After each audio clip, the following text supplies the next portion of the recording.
My name is Angelika Mangold, and I'm here in Austria in a little village by the Lake of Constance, where I was born and where I live at the minute.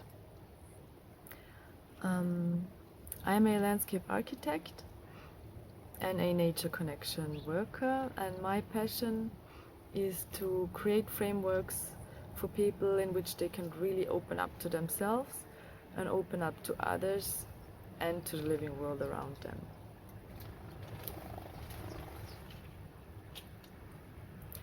I am sitting here in the backyard of my office today with some river stones in my hand.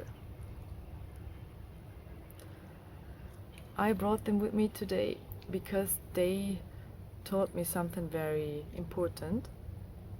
They taught me that the more I appreciate how I am different to everybody else on the planet, the more I get the feeling of true belonging.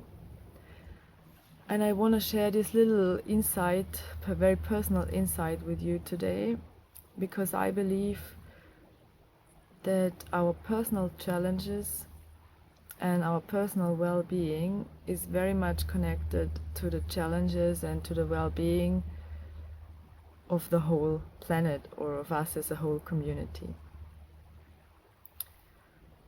So I practice and I teach to people methods of how they can feel more grounded, more safe, more at home and more alive through interaction with nature.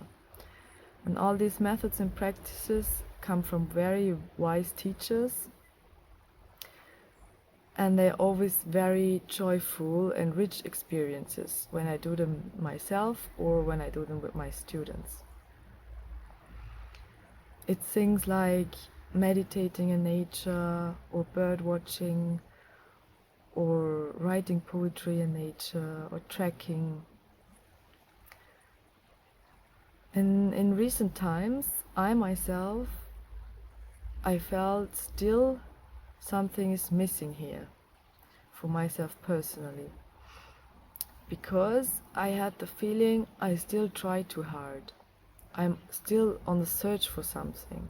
I always need a lot of energy to go out and do these things, and I always want something from them. I want to get something back, and I put myself doing that, and I look and I wait for the outcome. And I also still had this feeling of not truly belonging, of still finding something that gives me more safety, more community.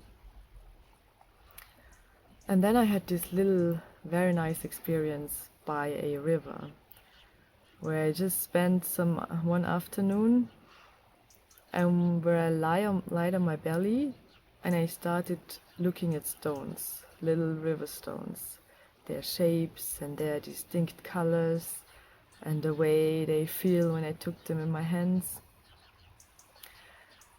And then I remembered that this is something I really loved doing already when I was a kid.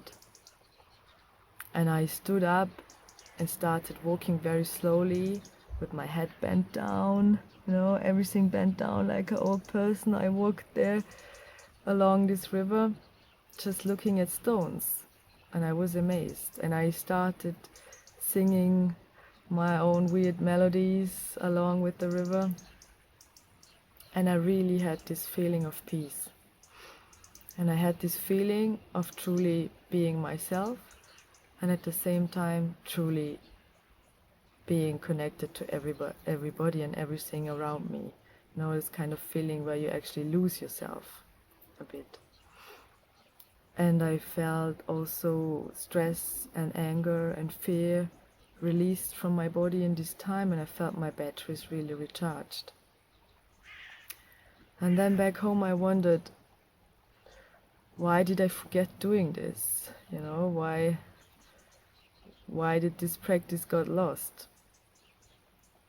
And I was just too busy with doing things other people found good or told me that would help, instead of listening to my own inner truth. And so I thought, maybe you don't need to do this detour I did. Maybe you can already start by your inner truth and your inner passion. No matter if it's so weird that you don't find it in any book or that no other person will understand it, I encourage you to look for that very special thing. Because when I was by the river and did this, I felt this is the right place to start. No matter where this leads me, it will always be right. Because it brings me joy and it brings me energy. And it gives me this feeling of connection and peace, which I know from my childhood.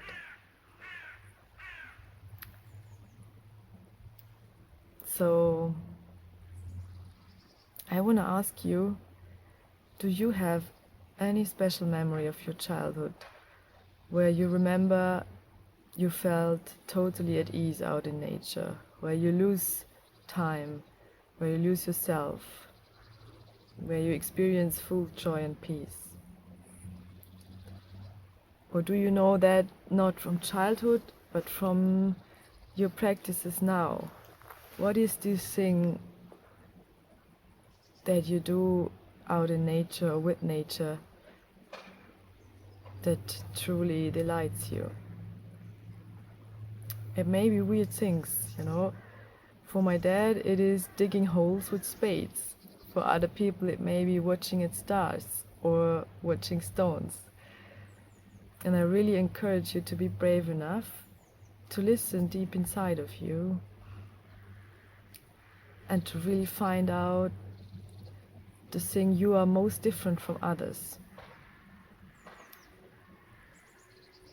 Because I think nature gifted us with biodiversity, and if we start to honor and express this biodiversity,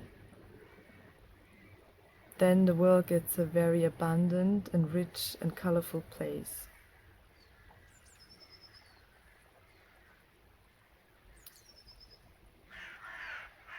And I also encourage you not to only find it for yourself, your difference, but also to look in others. Like when you meet other people, maybe you don't no more longer start looking for sameness, or what do I share with this person, or where are we in the same kind of mood, or where are we the same, but you rather look, how is this person very different from me, and how does that enrich my life? And maybe you don't believe it now, but you could try it out. Usually this brings the biggest feeling of truly belonging to each other. Yeah. So I wish you good luck by your journey of searching differences and specialness and weirdness, and by expressing and celebrating it together with others.